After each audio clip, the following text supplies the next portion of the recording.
Today on the podcast, we're talking about why offering our students diverse texts and giving them choice over their reading is so vitally important. My guests, Dr. Claudia Rodriguez-Mojica and Dr. Allison Briceño, have recently written a carefully researched and well-crafted book called Conscious Classrooms, all about why our students need to be surrounded by diverse texts and how teachers can choose and integrate these texts. While Claudia and Allison share examples in their book from their work with younger kids, the research and practices they provide are equally important for all of our students. We'll be talking about how to choose diverse texts for your class, why it matters so very much, and how to help your students develop a critical lens about representation that they can apply when they're reading. Hey there, I'm your host, Betsy Potash, and one-pagers, project-based learning, and choice reading are my jam. I believe in you, and my goal is to help you explore all the creative possibilities you dream of for your classroom. I'm an educator, a chocolate cake aficionado, a traveler who can't wait to get back to Barcelona, and the kind of mom who brings her own mini makerspace to her kid's classroom when she comes to volunteer. I know this for sure, creativity isn't always easy. As a creative teacher, you get parent calls you treasure, and plenty of sidelong comments you'd rather forget. But here's the bottom line. Creative education can ignite a spark in your students and change their lives forever. You and I know this. You're an innovator. And while it's sometimes hard, it's so worth it. So let's explore the world of creative education together. Welcome to the Spark Creativity Teacher Podcast. Well, Claudia and Allison, welcome to the show. I'm so glad you're here. Thank you. Thanks so much for having us. We're so excited to be here. So today we're talking about how to integrate more diverse texts in the classroom. And I've read and enjoyed your book, Conscious Classrooms. I'm really excited for you to share all that you've done, all that you've been working on. And I thought it would be nice to start by talking about why you decided to write this book. Thanks. We're wondering the same thing. No. Claudia and I both teach pre-service teachers, and we work with practicing teachers a lot. And we would often get the same types of questions from them, and we would kind of ask each other about which issues they would raise, and we talk about it together. And when it came to using diverse books, there was a lot of fear and discomfort, despite their desire to incorporate these books into their instruction. And so eventually, when the opportunity arose to write a book, we jumped in it. Yeah. But it's all in response to what we've heard from the field. That's so helpful. I feel like responding to the actual real life questions of your teachers in the moment, I mean, that couldn't be better for all of us who are reading it, because those questions are parallel, all over the world. Yeah. I thought maybe as a foundation, could you share a little bit of the research around providing students with really widely varied, diverse texts, why that's helpful for them to have choice, to have time, to have your support as a teacher to read what they really are drawn toward and interested in? Yeah, it's interesting because there's so many different bodies of research or ways to look at the research when it comes to this, and they all say the same thing, which is that diverse books are just so important. So, for example, when you're talking about research behind culturally responsive teaching, right? We know that CRP, or culturally responsive pedagogy, leverages students' language and cultural strengths to support their academics. And we know that culturally relevant texts can improve student outcomes by helping students connect their comprehension to their identity. And that's from as far back as 1994, 95, right, with Gloria Ladson-Billings' work, and in 2009, Gray. And then when we think about students' responses to books and their writing, we know that writing, when it's provided to students as a form of resistance, it's super engaging, especially as kids go up in the grades. And then we've got like this idea of, there's a ton of research about rap and hip hop in the classroom as early as K1, right? And so it's that idea that this culturally responsive stuff is just, the content is so good for the kids. And then going back to the more traditional literacy research around motivation and engagement, we know that diverse books can improve both motivation and engagement. And that student choice is another. There's a long research history on student choice, and it supports motivation to read and comprehension. And then it supports out of school reading as well, as kids get better at choosing books that they like and self-selecting. And so all of that supports increased reading time, increased reading ability, comprehension, etc. And some of the studies are qualitative and others are quantitative, but they all point in the same direction, which is really great. Yes, fabulous. I mean, I think everybody listening is pretty much on board and wanting to provide this, and sometimes is having to defend that choice to administrators or parents or colleagues. And so it's just so helpful to know that there's this enormous body of research across many layers to support these decisions. It's great. I appreciated sort of getting a look at so many different areas of research in your book. So my next question is, now as people come completely on board and they feel comfortable, they're wanting to push and choose more diverse texts for their classroom libraries. What are some qualities they can be looking for in the books that they choose? And equally important, maybe, what are some qualities they can look to avoid? Yeah. So we really like to encourage teachers to start with getting to know their students first, right? And you can do this, certainly at the very beginning of the school year, but if teachers are jumping into this or listening to this podcast now, we're in spring right now, so they could still start doing this now. So there's no kind of timeline on it that's perfect. But we encourage them to get to know their students and also to keep an eye out for books that will serve as mirrors, windows, and sliding glass doors for each of the students in their classroom. So texts are mirrors when they reflect back a student's own life, and they're windows when they give students a glimpse into a different perspective, and they can be sliding glass doors when students are so engaged in a book that they feel like they can step through into a world that's completely different from their own. And we encourage teachers that once they identify these books, right, that serve as mirrors, as sliding glass doors and windows for their students, we do offer some criteria for them to use to think more deeply about each text they want to use with their students. And we also want to note that there's been criteria for selecting diverse books for a really long time. Allison and I have been using them in different forms since before we wrote this book. And we drew on some of this criteria and adapted it to create a tool that we share in our book that we call Analyzing a Text for Diversity and Representation. So the criteria include researching the authors and the illustrators' background. So who are they? Who are the folks that wrote it and who illustrated the text? We encourage teachers to analyze the illustrations as well for any stereotypes, and also to study the relationships among the characters in the storyline. And the full list of this criteria is in our book. So teachers can use a tool to help them identify possible issues with individual books, and importantly, to really kind of get them to start brainstorming ways to address these issues. So you asked about, anything to look out for in terms of anything that they should avoid or text to avoid.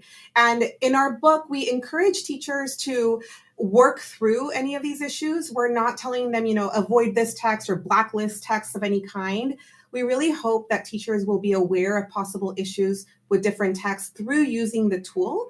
And if they choose to use the text, to be prepared to address the issues with their class and maybe use it as a great teaching moment in itself and engage their students in conversations about what might the issues be here.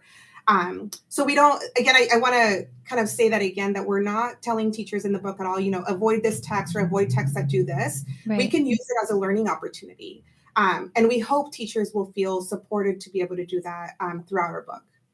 Yeah, I thought that was a really helpful aspect of the book, saying like, look, here are some really helpful criteria. Your book may not fit every single one, but just by looking at them and considering it, then as you approach discussion, as you prepare writing prompts, you can be looking for those chances to talk about the gaps or the holes in representation in the book. Yeah, absolutely. Well, kind of as an extension of that question, I wanted to talk about something you bring up that I think it's such an easy trap to fall into, and that is this issue of books that focus on like a certain aspect, a certain issue that a group might face, like a group with a shared identity that might be dealing with some big issue in society, and to have too many books that sort of focus on an issue instead of just celebrating and exploring different aspects of life, all different aspects of life, all different types of relationships. Can we explore this kind of pitfall that can come up sometimes? Yeah, that's a really great point, and you expressed it so nicely. I think Goldie Muhammad and others address this really well, and I think what you really got to there is just the idea that balance is needed, right? And so if we represent a particular group of people as only having this particular trouble, whether it's trouble with policy, poverty, police, crime, immigration, whatever it is, then that's the only view of them that our students will get.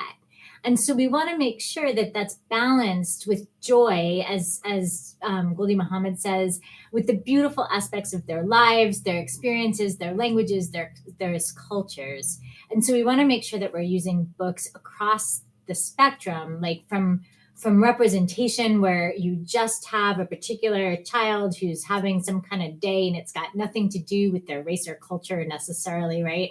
Yeah. So from representation all the way to advocacy, like here's a situation and this happened and here's a particular issue. And so having kind of a range of books is really helpful. And it can help it can help teachers to be really thoughtful about text selection when they're thinking kind of along a spectrum there. Yeah, really helpful. I think sometimes it's a bit more challenging at the secondary level because, in the primary classroom, you can maybe introduce 100 different books over the course of the year. So it's easier to include representation of many more groups in many different situations. Whereas in secondary, maybe you're going to have 3 whole class texts. But I think that book clubs and choice reading and like featuring books across your display shelf and in your like a first chapter Friday program where you're just bringing in lots of different texts, that's really like an opportunity to provide more variety. Absolutely. And any like partner text that you use, like whether they're short articles or little videos or whatever, right? It can kind of balance out the issue. Yeah, absolutely. Like quick poetry clips. There are so many ways to kind of provide many perspectives. Yeah, and I want to add too, another cool way that we might be able to do this in secondary classrooms is also through writing, right? So we want to expose them to all of these different kinds of texts, but we also want to invite them to write, it might be short stories or whatever genre of writing you might be focusing on, but talk to them about this balance, right? Like you could be writing about, something that was really wonderful, something that brings joy, and something that is still uniquely tied to one aspect or multiple aspects of your identity, right? Yeah. So I think that's important to highlight too, that we can do it in all of the ways that you shared, but then also, bring it in through writing in our classrooms as well. Yeah, that's really helpful. I think students would respond to that because over the years, I've had so many groups of students come to me and say, like, why do books in general, the books we read for English class, why does something sad always happen? Why is there a death? Why is there an affair? Why is there like a backstabbing moment? And I'm like, I don't really know. Why? Yeah. And I think, inviting them and encouraging them to be authors, right? And to write the stories that they wish were out there. And we do this, in primary classrooms, and maybe you've seen it done in secondary classrooms, but having them author books and include it as part of the text that then the teacher will use, right? In their classrooms when they work with other students, or having them create a text that they can read to younger students. But there's so many possibilities for that. Yeah, it's really fun to think about. I wanted to ask you guys, I think that so many teachers want to include more contemporary and diverse texts right now, and especially in like certain areas of the country are just very afraid of being challenged. And so I thought it was helpful how in the book you carefully addressed this. You walked us through steps that we could take in advance to to prepare the yellow brick road. So can you walk us through those steps a little bit? Yes, definitely. This is so real right now in so many different, parts of our country, as you just shared. And, before sharing some kind of ideas, we want to acknowledge, the differences, how different it might be for different teachers to approach using these texts in their classrooms, right? So depending on the identities that they themselves have, right, or the communities that they are a part of, they might receive a little bit more critique, right, than other teachers. So, for example, there might be a teacher that, is queer and they're not out in their school, right? But maybe they're a little bit worried about it. They might be a little bit worried about using any texts that, have a gay couple or a gay family or any kind of gay issues in the text, and a teacher that does not identify as queer or gay, right? So we really want to acknowledge that these challenges are different and they feel different. They just bottom line are different for different teachers, right? Yeah. So that being said, we do provide tips, right? Like you just shared. So we encourage teachers to begin with letting folks know in advance that they will be using a book in their class that addresses X topic, right? And we encourage them to do this if they have these concerns. So they can do this by just drafting a simple email to families or caregivers that briefly explain the reasoning for using that particular book. And we also want them to invite families or caregivers to preview the book. They can say, I have multiple copies in my class. If you want to stop in, this week to look through it, or, I can send it home with your child so you can look at it at home. Invite them to do that. And also invite them to have conversations to talk through questions or any concerns they might have about the book. We also encourage teachers, if their concern is more kind of at the local school level, right, to let their administrators know, right? Just notify them so that they are prepared for any parent concerns as well. And we've talked with administrators as well, and they say they really appreciate this, just to have a heads up, right? Mrs. Smith, I am planning on using this book, in a couple of weeks, and I have notified families and invited them to have conversations about this. I just wanted to give you a heads up just in case anyone approaches you about it, and just share the details of the book as well with them. And giving them like a few days notice, if not a week notice before they read the book, is very helpful to administrators as well.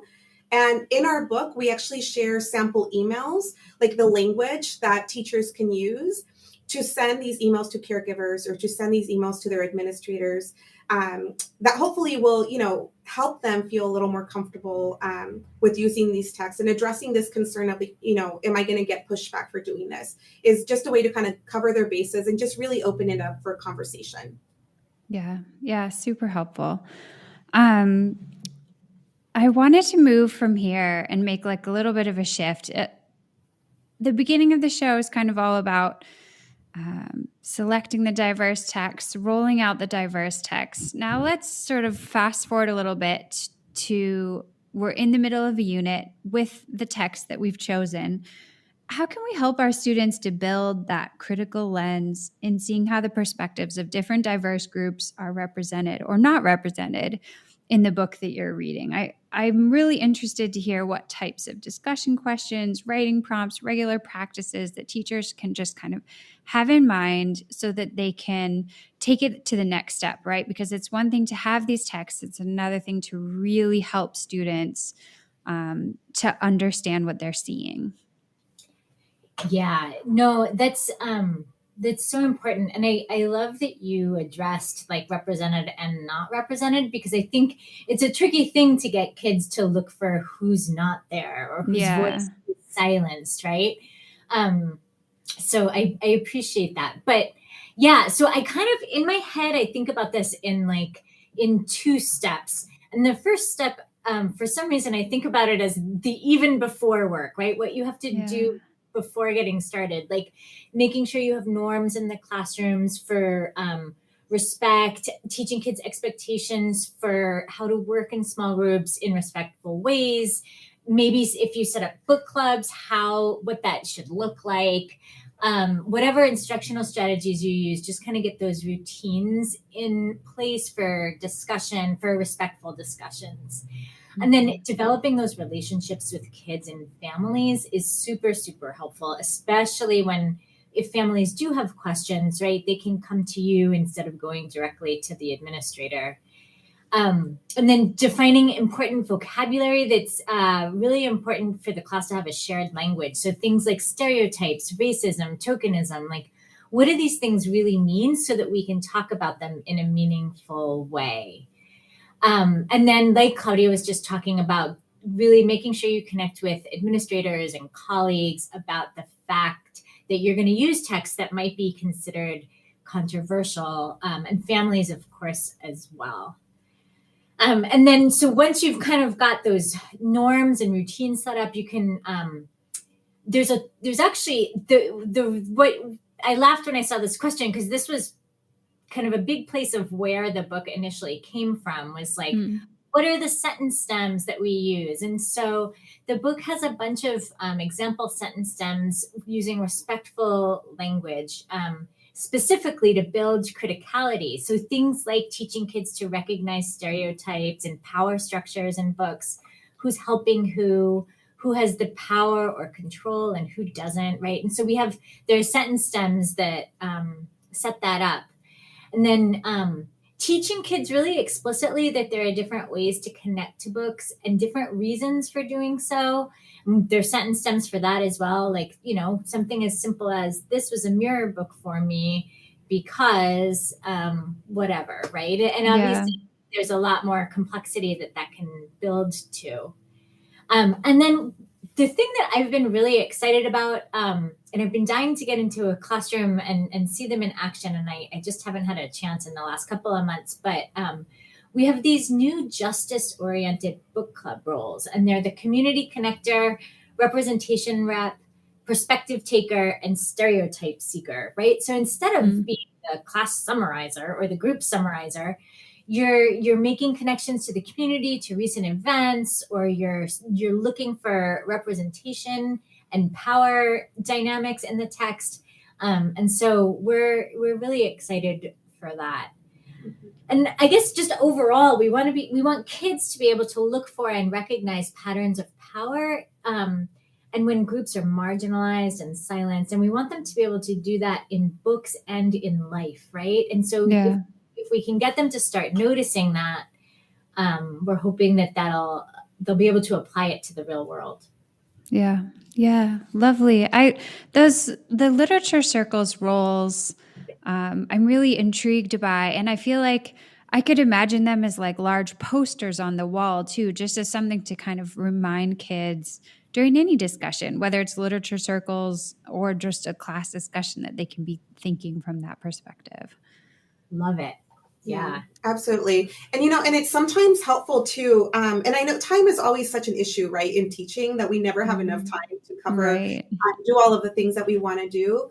But it's super, super helpful when you're using these new roles, right? They're new to the teacher. They're going to be new to the students as well, is to really practice using it and break each of these down, right? So maybe focus on community connector and representation rep during one period, right? What does that look like? Let's practice doing this, and then focus on the other two roles in the next class period before launching in and having them actually do it, right? Yeah. Because we want to be very thoughtful about this. We don't want this to be, it's so easy for this to be superficial, right? And just say, oh, I'm making connections. That's not what community connector is, right? So I think just really devoting that time to work with students and develop a class understanding of what do these mean, how are these different, and how can I actually, play this new book club or literature circle role in the future. So like I said, time is always such an issue, but it's so important to really support students to learn how to do this work.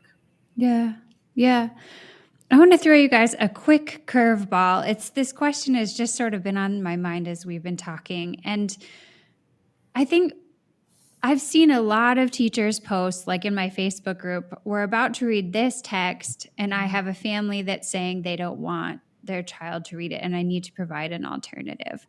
Do you guys have any thoughts on that? The whole providing alternative texts. How can you engage with a family that is saying they don't want their child exposed to a certain book? Yeah, it's a great question, and it is so tricky. Yeah. I I don't expect you to have a perfect answer. no, I think the first thing, right, is to like really listen for what their concern is and try to get that really well defined, because sometimes people say X and mean Y, not intentionally, but or someone says X and you interpret it as Y or whatever it is, right? So kind of trying to get a better understanding of what that is. And then I think it can be useful if you ask the family to make suggestions for other books, right? So what would be appropriate? Like here are the standards I need to cover. Like what are you thinking? And kind of bringing them into some of that decision making, and hopefully they will provide the opportunity for the teacher to share their thinking as well around why the book was chosen, because these books are chosen really thoughtfully, especially in the upper grades, because like you said, you've got limited time because the books are longer. Right. Yeah, definitely. And I think, like Allison just said, is really sitting down yourself and saying, okay, why am I using this book? And share that with this family, right? So give them the standards, give them the other pieces of the book that, were really appealing to you and the reason why you wanted to use it, and invite them to give you ideas, right? Of what other book, right? What do you think would work while meeting all of these different expectations? I think that would be great. And, we do need to listen to families. We need to hear their concerns. And I think Allison is so right that sometimes, we hear one thing, but really what is meant is another. So I think trying to kind of unpack this and invite them for a longer conversation, if they're open to it, would be really helpful, because it might be that they completely misunderstood what the book is about. Right. And it was a title, right, or something else that completely put them off. And when you kind of explain to them what it is, they might understand it a little bit better. So, but like Allison said, right, like time is tight, and we recognize that. Yeah. Yeah. Okay. Helpful.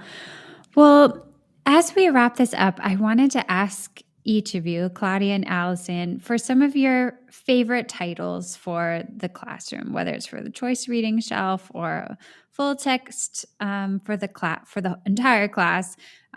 What would be some of your gold star recommendations that you love?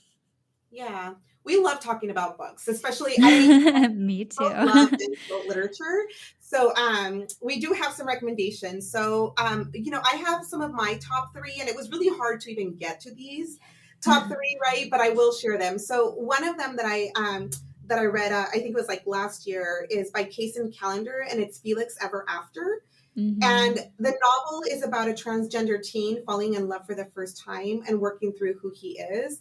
And one of the things that I love is that it does have like those moments of joy, right? And just that I just found really, really powerful in that novel. And then also just Elizabeth Acevedo's novels are really some of my favorites. Yeah, Allison's too. So Clap When You Land, and also with The Fire on High. They're really great and focus on. I think the main character identifies as Mexican American in it, so those are amazing. And then also, it's a little bit more intense, but a novel by Tiffany D. Jackson, Monday's Not Coming, is really, really powerful. A really powerful YA novel. It centers on a teenage girl's disappearance through the eyes of her best friend. And it's been really one of my favorite books to date in the YA category. So those are my top three. Wonderful. And I am going to suggest, it's not a new name, but really anything by Jacqueline Woodson. And one of the things I love about her is that, whether it's kindergarten or high school, she's got a book for you. It's true. Right? And so and even some of her picture books are good enough and deep enough that they can be used in high school. Luda Sepetys, and I'm not sure I said her last name right, but it's Sepetys. She has amazing historical fiction, which I love that genre, and I love her. And her latest book, I Must Betray You, deals with a family in Romania. The main character is a teenage boy. And it's just like, I didn't know anything about Romania. And like, you just felt like you were in this kid's head. It was really great, but everything by her I've liked. The Firekeeper's Daughter by Angeline Booley. I don't know if I'm saying her name right either. I'm sorry, but it takes place on the Ojibwe Nation, and it's written by a Native woman, and it's so good. It's like action packed. It's got everything like guns, drugs, FBI, you name it. I love that one too. Yeah. It's so good. I'd be surprised if it's not made into a movie. Yeah. And then finally, Matt de la Pena is another like really well-known name. But for middle school and for boys, like he's got some really great chapter books, and I adore his children's books as well. Yeah. I love one of his short stories. It's about like this short story that he had to write for his English teacher about his life, and he does it all through what he learned on the basketball court. It's really good. Yeah. Ooh, I haven't read that one. I just added one of the Must Betray You to my Libby. I just downloaded it during the call. Yes, I just downloaded it. It's kind of audiobooks too. So I appreciate this list too. I was thinking, Yeah, I didn't know Ruta Zepetis, and I used to live in Bulgaria, so a book set in Romania would be interesting to me in that way. Yeah. It was fascinating. The one thing I'll say though is that some of these books that we've listed have like violence, sex, even rape, and they're beautifully written, and they were written for a YA audience. We just always suggest that teachers read the books completely before they share them, because you need to know, right? Like if there's something like that. Yeah. Sometimes teachers have like a certain shelf in their choice reading library that parents have to provide permission before kids can take books off that shelf, or, they just have like a sticker on some books that says, check in with me before you read this or whatever. There are so many ways to address those possibilities. Yeah, that is perfect. And I think, just making sure we read them in their entirety. And I know being a former elementary, but teacher, I remember, looking through some of the books, I read part of it and then I put it on my shelf, but I didn't make the time or find the time to be able to read it in its entirety. And so there were moments where I wish I had. So I think, Allison just said, is definitely read these in advance. And they're such good and fun reads, listening to them on Libby, right? Libby and I are best friends on, my little, so it's a really good idea. Yeah. Yes. Good advice. Well, Claudia, Allison, thank you so much for coming on. We're recommending Conscious Classrooms to everybody listening, but where else can listeners go to learn more about your work or follow along with you? I'm not a huge social media person, but this is Allison, and I'm on Twitter, and my Twitter handle is at Briceño 21. So it's ABRICENO 21.